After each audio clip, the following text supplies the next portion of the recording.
Тони буудангаас босч завны ариун цэврийн өрөөнд орж гараа угаачаад гарч ирнэ. Мөрдөгч Жулиан Парисаас машинаараа шууд давхсаар Шалон Дюбогийн цагдаагийн хэлтэст ирж Эмили рүү залгаад би Парист хэргийн талаарх нэг сэжүүрийг шалгачаад ирлээ. Тэгээд танд би Иан Гарретийн талаар нэг зүйл хэлэхээр ярьж байна гэж хэлнэ. Шөнөөрөө болсон яг тэр үед Тони Ианы байшингаас барилгын том хултаасан дээр том чулуунууд хийж аван завруу зөөж аваачих бол Эмили нөхрөлүүгээ залгаж утсаа авахгүй байхаар нь түүнд дуут шуудан үлдээж над руу залгаараа хэлэх чухал зүйл байна гэж хэлж үлдээдэг. Харин Тони харанхуй завин дотор өнөөх барилгын хулдаасаа дэвсэж байгаад Ианы цогцсыг өнөөх авчирсан том чулуунуудын хамт хийж боогоод завийг нь хөдөлгөн нилээд холдуулж байгаад Ианы бодолтой цогцсыг усанд хаяж завийг цэвэрлээд тэнд нь орхин өөрөө ус руу өсрөн орж эрэг рүү сэлэх үед галт тэрэгнээс бууж вокзалд нөхрөө хүлээсэн Эмили дахин нөхрөлүүгээ залгах болно. Тони сэлсээр эрэгт гарч ирээд хувцас өмсөх үедээ цамц нь нэл цус болсон байхыг анзаарч цамцаа тайлан хаан нуух вэ гэд тэр хавар гүйж байгаад Ианы засварлаж байгаа байшингийн хажууханд дөнгөж хийгээд орхисон хатаагүй нойтон цемент бүхий хэсэг олж цамцаа тэрхүү нойтон цементийн дотогш хийж нуугаад вокзал руу явж түүнийг удаан хүлээсэн эхнэр дээрээ очдог. Эмили түүнд би чамайг олон цаг хүлээлээ гэхэд Тони уучлаарай зам дээр нэг том осол гарснаас болоод удаан төгжирчихлээ гэж хэлдэг. Машинд буцаж явахдаа Эмили түүнд Жулианы хэлсэн зүйлийн талаар хэлнэ. Жулиан огтхонч биднийг үл ойшоогоогүй. Тэр бидний хүсэлтээр Иан Гарретийг шалгасан байна лээ. Хүүг маань алаг болох үед Ианыг ажил дээрээ байсан талаар түүний ажлын газрын хамгаалагч хэлж баталсан байна лээ. Тэгэхээр Иан хүүг маань хулгайлаагүй болж таарсан гэдгийг нөхөртөө хэлнэ. Ринигийн ахаас Карл Зиг гэгчийг Андре Тулуу гэх өөр нэрээр Бельгийн нийслэл Брюссел хотод амьдарч байгааг олж мэдсэн Жулиан Тони хоёр Брюссел рүү машинаар явж очин Карл Зигийн ажиллуулж байгаа нэгэн уушийн газарт орж ирэхэд нилээд хөгшөрсөн Карл Зиг өөрөө тэрхүү газрынхаа барменыг хийгээд байж байдаг. Тэр тэднээс юу уух уу гэж асуухад манай хоёр улаан дарс шар ариг захиалаад түүнтэй уушийн газрынхаа талаар хэдэн өгсөлсний дараа Жулиан түүнээс шууд та Карл Зиг үү гэж асуудаг. Карл өөрийгөө намайг Андре Тулуу гэдэг. Та нар хүнтэй андуурсан бололтой гэвэл Жулиан түнд та бид бүхний бүгдээрээ мэдж байгаа зүйлийг нотлох гэж биедээ төвөг удаад яах вэ? Ноён Зиг би танаас 2006 оны 100 Францын Шалон Дюбуа хотод хийж гүйцэтгэсэн захиалгат ажлын тань талаар асууж мэдэх гэсэн юм а. Тухайн үед алга болсон Оливер Хьюз хүүгийн хэрэгтэй холбоотой ажлыг та тэр үед гүйцэтгэсэн байж магадгүй гэхэд Карл би өчигдөр хийсэн зүйлээ ч санахгүй байхад яаж санах вэ гэвэл Тони бид таныг хүүг маань хорж байсан байшинд байсныг ч мэдж байгаа шүү гэхэд Карл та нар намайг тэр байшинд харсан юм уу? Нотлох баримт байхгүй бол та хоёртой юу ярих вэ гэтэл Тони тэгвэл таны мэдж байгаа зүйлийг яриулахын тулд би юу хийх ёстой юм гэж асуухад Карл би тэтгэврт гарсныхаа дараа мөнгө санхүүгийн тал дээр санаа зовлтгүй амьдрахын тулд 2 жилийн өмнө энэ газрыг худалдаж авсан юм. Тэрч бүхэл өөрийнхөө мөрөөдлийн хуучны сайхан Aston Martin машиныг худалдаж авна гэж хүртэл бодож байлаа гэд ярина.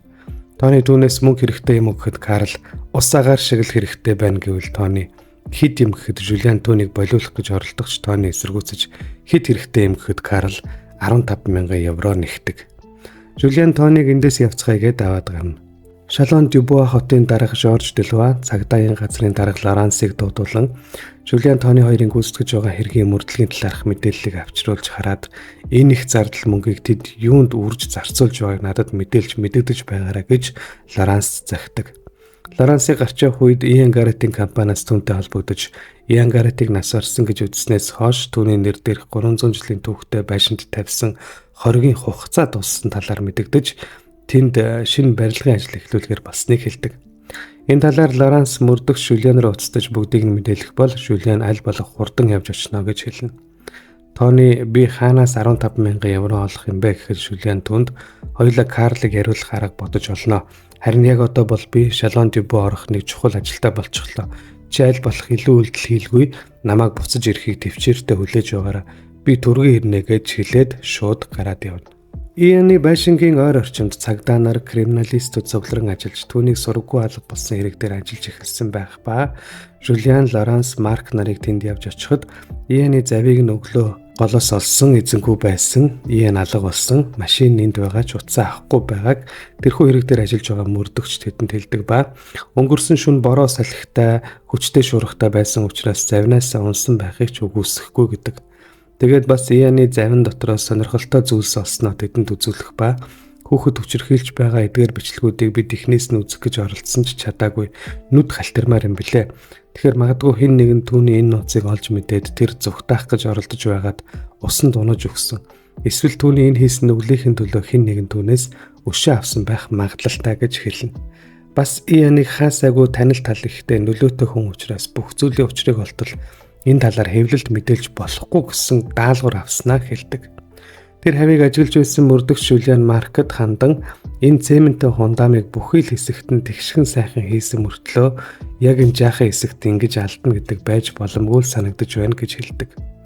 Зочид буудалд цагдаа нар Тони Эмили хоёртой ярилцахаар ирэх ба Жулиан тэдэнтэй Иэн Гарретийн талаар ярилцахаар ирснээ хэлж та нартай хамгийн сүлд хизээ холбогдсон бай гэхэд хэд хоногийн өмнө уулзсан юу болсон юм бол гэж Тониг асуухад түүний завийг эзэнгүй хөвж явахыг өглөө олсон. Иэн алга болсон. Тэгэхээр түүнд ямар нэг муу зүйл тохиолдсон гэж үзэж байна гэдэг. Тони ямар харамсалтай хэрэггүй. Гэхдээ бид та нарт юугаар яаж туслах вүлээ гэхэд Жулиан түүнээс та өчигдөр шөнө хаана байсан бэ гэж асуухад Тони би хаана байсан гэж юу? Би орой 6 цагт Эмилийг вокзалаас тосч аван эхнэр маань гэрээс зарим нэг зүйлс авахаар Англи руу явсан байсан юм а. Тэгээд би түүнийг тосч аваад бид Лил хотод орой хоол идсэн. Тэгсэн биз тэгээд эхнэрлүүгээ харахад Эмили яхаа мэдэхгүй хэсэг гайхан нүдээ томруулж зогсож байгаад цагдаа нарт тийм ээ бид вокзалд уулзаад дараа нь хоол идчихэд тэгээд Лишээ ирсэн гэж хэлдэг. Жулиан за ойлголоо. Та бүхнийг төвчээртэй хандж байгаад баярлалаа. Бид аль болох Иэний хэргийн талаар та нарт саад болохгүй байхыг хичээх болно гэж хэлээд гараад явах бол Эмили нөхөртөөгөө ямар нэг зүйл ярихыг ч хүсдэггүй. Жулиан нөгөө хоёртоо Тонигийн Грег Винсан нарыг зодсон ямар түрэмгийн хүн болохыг сануулхад Марк гэхдээ л түүнийг Эмили өмгөөлж хамгаалсан гэхэд нэг л итгэмээргүй санагдах юм гэх бол Лоранс саяхан хэлсэн бүх зүйлийг нь би нэгд нэгэнгүү шалгаж болох юм а гэхэд Жулиан тэрний оронд бүгдээрээ тэр хундамын дор юу нуусан болохыг шалгасан нь хамаагүй дээр гэж хэлдэг. Гэтэл Жулианы эхнэр салгаж хар дамгчин охин Сараа нь эмнэлэгт хэвтсэн. Чи ирэх хэрэгтэй байна гэж дууд. Жулиан гэр бүлийн яралтай ажиллаар Лондон явах хэрэг гарлаа гэж шууд явах бол Тони эхнэртэй хүүгийн маань хэрэг дээр тэднийг илүү ажилласаа гэж бодоод би сая худлаа хэлчихсэн юм а гэдэг. Гэвч Эмилийн нөхөртөө итгэдэггүй ба би чиний төлөө цагдаа нарт худлаа хэлсэн. Чи хаана байсан юм гэхэд Тони чи намайг Иэнтэй уулзах гэж байсныг мэдчихэл байсан. Битгий юуч мэдэхгүй хүн шиг жүжиглээд бай гэснээ санаандгүй л тийм золгүй зүйл болчихсон. Би Иэний засварлаж байгаа байшинд очиод ямар нэг зүйл олж чадаагүйч түүний завийг олоод дотроос нь нэг камер олсон. Камерын бичлэгийг үзсэн. Тэр өвчтөй гаж донтой хүн байна лээ. Тэр хүүхдүүдийг хүчирхийлдэг байсан. Манай хүн шиг жаахан хүүхдүүдийг. Тэр надад хамаг үнэ хэлсэн. Тэгээд бид зодтолтоод би түүнийг санаандгүй хөнөөч гисэн. Гэхдээ тийм бузрын хараатан энэ дэлхийд амьд явах ёсгүй. Тийм бидтэй гэхэд Эмили би явах хэрэгтэй байна гэд Эден зочид буудлаас хөл нүцгэн гараад явтал сэтгүүлч нар түүний араас шуугалтан дагаж Эмилигийн чих шуугах болно. Энэ үед сэтгүүлч Малик Зианы машинд нь уулзах бөгөөд Зиан түнд өнөөх ус зайлуулах хоолон дотроос олсон эд мөрийн баримтаа өгч энэ миний чамд өгөх эцсийн мэдээлэл шүү.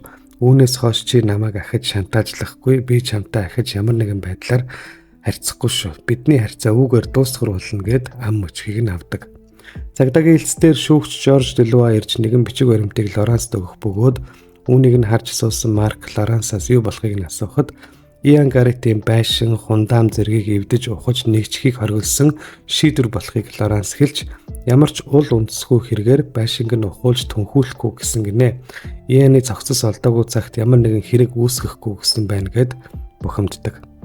Тэгвэл түүний хурууны хээтэй хүүхэд хүчрхийлж байгаа бичлэг кассетууд яах болж байна гэхэд Лоранс Иэн Гарретийг энэ хотын захиргаа болон бүр дээгүүр олон нөлөө бүхий улс төрчидтэй танил татна бүр заримийнх нь хүүхдийн загалмаасын эцэг учраас нөгөөдөл нь педофилтэй холбоотой байсан гэж нэр үндэ унгахгүй тулд эрх мэдлээ ашиглан түүнийг хаацаалж байна гэдгийг Маркет тайлбарладаг. Бас Жорж Делуагийн хотын даргын сонгуул нэр дэвших кампанит ажлыг нь Иэн Гаррет санхүүжүүлж дэмжлэг тусалцаа үзүүлж байгаа гэж дууснаа хэлж энэ бүх асуудлыг мөрдөгч Жулиан буцаж ирээд нэг тийшин зохицуулах байх. Тэр болтол Иан Гарретийн гэрийг ухаж шалгах эрх бидэнд байхгүй гэдэг. Эмили хариу бүрий цагаар гүүрэн дээрх автозам дээр хөл нүцгэн гүйж замын нөгөө талд Оливер хүүгээ харан солиороход ганц хуруу дутуу байх ба машинд дайруулахаа шахан хүүрүүгээ гүйж очиход тэнд хинч байхгүй байгааг мэддэг. Марк Эмили хоёрыг дэлгүүрт цэцэг сонгоод явж байтал Тони Эмили рүү залгаж түүнд мөнгө хэрэгтэй болсныг хэлнэ.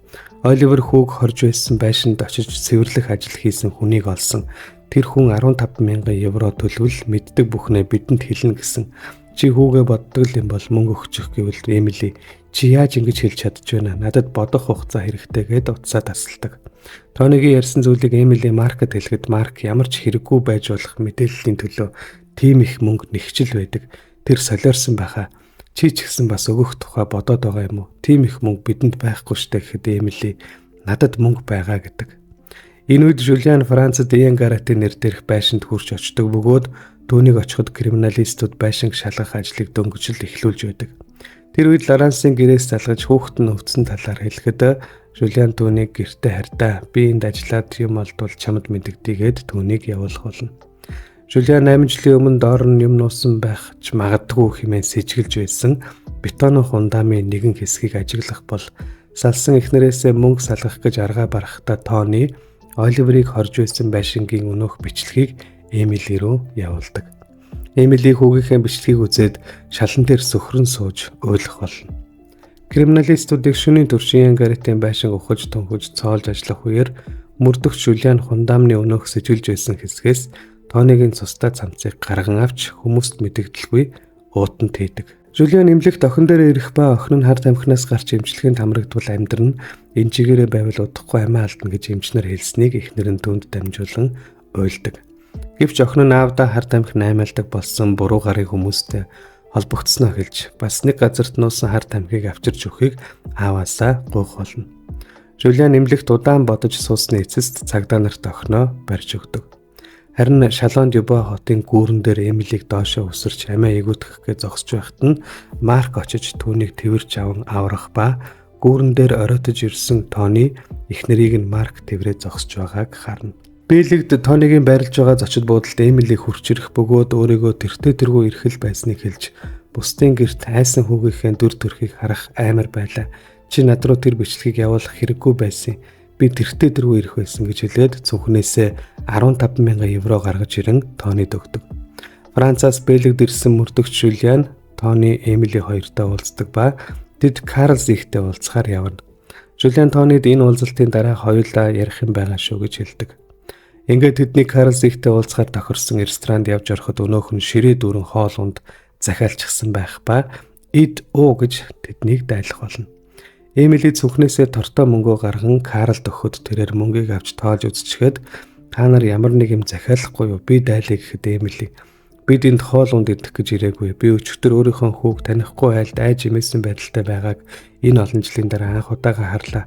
Тиймээс би хүүд минь яг юу тохиолдсныг л мэдхийг хүсэж байна гэхэд Жулиан Тоник Эмилид бичлэг явуулсныг ойлгон түүн рүү харахад Тони түүнээс харц буруулна. Харин Карлсыг мөрдөгч Жулиан руу асуусан маягтай харахад Жулиан танд мөнгө төлсөн учраас шүүхтээр таныг мэдүүлэх хүчингүй. Та одоо чөлөөтэй ярьж болно гэхэд Карлсыг инээмсэглээд ярьж эхэлнэ. Тэрээр тухайн үед Румыны гэмтэргийн Каид бүлэглэлд зарим нэг хөлсний ажил хийж өгдөг байсан. Жолооч, тээвэрлэгч зарим тохиолдолд ямар нэгэн хэрэг явдлын араас цэвэрлэгч хийдэг байсан гэд хамаг амьдралаа уудлах шинжтэй болоход нь Тони гол юм ярихыг хүснэ. Тэр үед та нарын яриад байгаа тэр байшингийн өрөөг сайтар цэвэрлүүлэхээр намайг дуудсан юм аа. Би хүн амьтантай олон юм яриад байдаггүй хүн л дээ. Өөрийнхөө л аюулгүй байдлын төлөө шүү дээ. Тэр байшингийн хаалгыг нүүрэндээ багтаа хүн тайлж өгсөн. Тэр надтай бараг юм яриаггүй. Намайг тэнд ажиллаж цэвэрлэгээ хийж байхад хүүг аваад явсан байсан.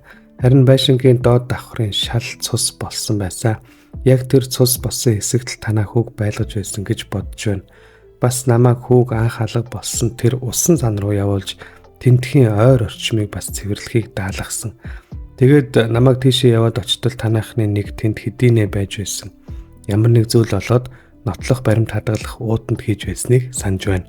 Гэхдээ юу олсныг нь би мэдэж чадаагүй гэхэд Карлсыг яриагаа өндөрлүүлэхэд Эмили ингээд л болоо гэж юу иймхэн мэдээллийн төлөө наад мөнгийг чинь танд өгөхийг зөвшөөрнө гэж та бодож байгаа хэрэггүй гэж асуухад Карлсыг инээмсэглэх бол Жулиан түүнээс тэр ямар шүү цагтаа байсан бэ гэж асуухад Карл Марокко хүн шиг л харагдсан гэж хариулдаг. Карлийн ярианаас Жулиан Халид Зианыг нотлох баримт олсныг мэдэх бөгөөд тухайн үед түүнийг ямар ч нотлох баримт авчраагүй талаар хэлж бид маш чухал зүйл олж мэдлээ гэдэг. Тони Халид Зиантай уулзах хэрэгтэй юм байна гэхэд Жулиан тэрч тийм шүүгээд тэд бүгд Карлыг орхон босоод гарч явах гэтэл Карл би тэр өрөөг цэвэрлэхдээ нэг зүйлийг орхисон. Хүүгийн ханан дээр зурсан том чихтэй хүний зургийг би арилгаж чадалгүй үлдээхээр шийдсэн юм а. Тэхэн зөв гэж бодсон гэж хэлдэг. Жулиан тэдэнд Халид Зианыг Шалон Дюбуа хотын шоронд хоригдож байгааг хэлж маргааш өглөө тийшээ явцгаая гэнэ. Эмилид тэрнээс өмнө нэг амжуулах ажил байгаа гэхэд Жулиан та төрүүлээд явж бай. Тони бит хоёрт нэг ярилцах зүйл байна гэж хэлээд Тониг авчулдан Тонид Иан Гарретийн байшин руу яваад ирснийг хэлж цүнхээ онгоолгоод хундаамнаас нэгэн зүйл олсон. Чи хармаар байна уу гэж асуухад Тони би юу олсныг чинь мэднэ гэдэг. Жулиан тамхи гарган ирж тэр хоёр тамхилах ба Жулиан Тонид 8 жилийн өмнө охиноо аврах найдлага тавин өөрөө цагдаад барьж өгөөд шүүхээс охинд минь 2 жилийн ял өгч шоронд хорсон бөгөөд тэнд л охин маань хүмүүжиж ирүүлжин гэж найдаж байсан боловч улам аюултай хүмүүстэй холбогдож илүү хүнд хэрэгүүд үйлдэх болж дээр нь надаас гэр бүлээсээ холдох болсон. Яг тэр үед л би шудраг ёс гэж яг юу болох талаар өөрөөсөө асууж өөрөөр боддог болж эхэлсэн юм а. Чамааг энэ цамцаар чинь барьж өгөөд шоронд хийх ямар хэрэг байна? Хүүгээ алга болсон өдрөөс хойш чи шоронд байгаатай ялгаагүй амьдарч байгаа шүү дээгээд цамцтай уутыг Тонид өгч өөрөө Лоранс руу залган Ианы байшингаас юу ч олоогүй гэж хэлдэг. Энэ үед Их Британд Винсент сэтгүүлч Малик Сүригийн гэрт ирдэг. Тэгээд өмнө нь үлдсэн бүх гим нүглээ зайруулж өссөн бүхнийг чинь ярихаар ирлээ гэхэд Маликч баярлан түүнээс Оливер хүүд яг юу тохиолсныг олж мэдхийн тулд хэдэн зүйлийг асууж тодруулахыг хүсэж дуу бичигч гарган ирж тэд ярилцах болно. Тони Шалон Дюбуад ирж дассан сурсан Эден зочид буудалтаа орж иртэл буудлын менежер Сильви түүнийг дагуулan явж Оливерийн зургийг олсноо өгч чиний угаалгахаар үлдээсэн цагаан хэрэглэл дотор байсан гэж хэлдэг. Тони хүүгийнхээ зургийг ахин олсондоо баярлаж Сильвид талархал илэрхийлнэ.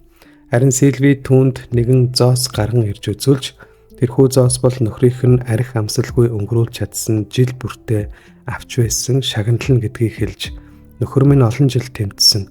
Энэ жил яг 20 жилийн ойн тохиож байна.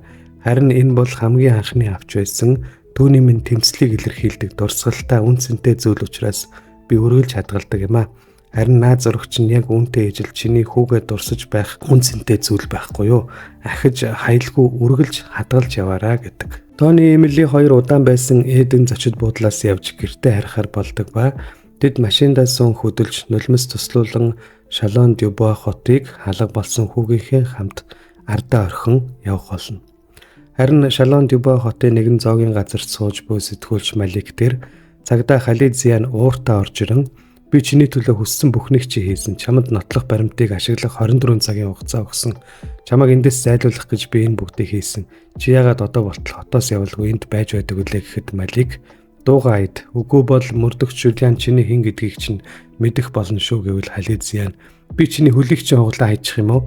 Эндээс хурдан явахгүй бол чамайг алчхаж чадна шүү гэж сэтгүүлчийг сүрдүүлчихэд гараад явна. Харт амгчин охиноо цагдаад мэдэгдчихэд Шалон Дюбуа хотод эргэж ирсэн мөрдөгч Жулианыг шөнө цагдаагийн газраас гарч явах үед жижүүр түнд сэтгүүлч Маликийн үлдээсэн дугтуутай зүйлийг дамжуулж өгөх ба Жулианыг дугтууг аваад машиндаа сутал нүүрэндээ багтаа итгээд түн рүү дайрч хэд цохиод дугтуутай зүйлийг авах гэж оролдоно. Жулиан түүнтэй зууралдан хөлөөрөө тийрч унгаад өндих гэтэл багтаа итгээд босч ирэн машины хаалгаар Жулианы нэг хөлийг олон удаа хүчтэй зохиж хөлийг нь гэмтэх болоо Марк гүйж гарч ирэн өнөөх багтаа итгээдэг машин мөргүүлж доош нь хэвтүүлээд гарыг нь гавлан багийг нь тайлтал Халид Зиан байдаг.